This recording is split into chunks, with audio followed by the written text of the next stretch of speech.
Hello, this is Reflective Sky Media, and today we'll be starting the new Devlog series for my game, Rainbow Rush. I already have a good amount developed in Unity. However, due to recent controversy surrounding it, I decided to port it to Godot. Rainbow Rush is a game about a colorful world that went through an apocalypse and lost its color, in which a blob with amnesia takes it upon himself to bring color back to the world. I already had the player movement programmed along with its animations, but I only decided to start this devlog series after the fact. Something I noticed about Godot is that the physics don't work the same way as Unity, so I had to give the player acceleration. The name of the player character is Marcus, by the way. After I had Marcus's movements and the animations programmed, I started creating the color sources that would turn Marcus different colors. One of the complications I've had with this was that I had not gotten used to connecting signals yet, and I forgot to connect some of them. But I managed to get the color sources working, and up next were the power-ups. The green one was the easiest since all that was a jump boost, and all I had to do was modify the jump velocity. The next one, the orange power-up, the dash attack, it should have been easy, but I made several mistakes with the logic, and it took me much longer than I expected. But I also got that working. The last one for now is the bullet violet one. This one, I focused a bit too much on object pooling at first. I did settle for instantiating the bullets at the time though, but I actually ended up figuring out object pooling later on. This one was a bit more difficult because I didn't fully understand how to instantiate game objects in Godot. But I eventually figured out how, and I managed to get that working.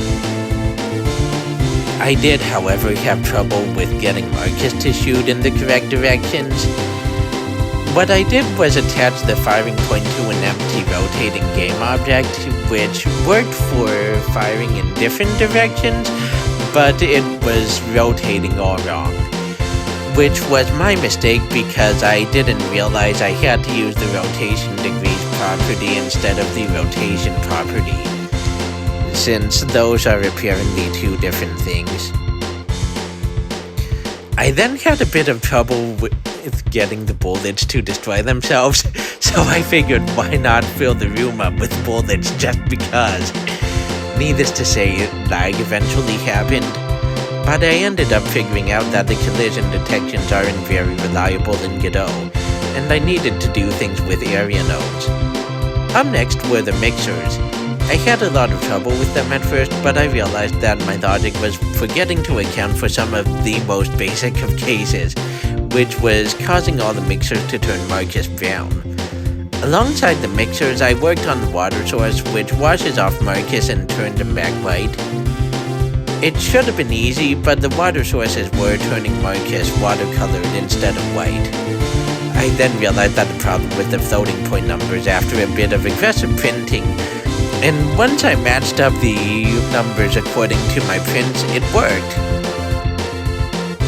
I then started on the HUD. Didn't have too much trouble with the health meter other than trying to figure out how to get the colors and everything correct. And I did figure out how to do so using the style boxes. After the health bar, I created the main enemy, which I call the Grudge. My friend Heston named it when we were working together on the original version for our class. I focused on its simple movement at first, which was just moving back and forth and changing direction upon hitting a wall. After that, I made sure to do damage to Marcus, or I made sure that the Grudge can do damage to Marcus and that Marcus can kill the Grudge. Although I guess having the Grudge do damage to Marcus is basically the same as me doing damage to Marcus. Once I took care of that, I created the breakable boxes. Nothing really to note, they just break upon impact. I'll do all the juicing later once I have all the components for level 1 functioning. After the boxes, it was time for the main event, the paintable blocks. The most important thing was getting the paintable blocks to change color, and that's about it for now. So much for the main event. Finally, I created the progress bar to track how much of the level had been completed. Things pretty much went smoothly with that, and there you have it, my first devlog for Rainbow Rush. Hope you guys enjoyed. Thanks for watching, and make sure to like, comment, and subscribe. And hope you have a great day.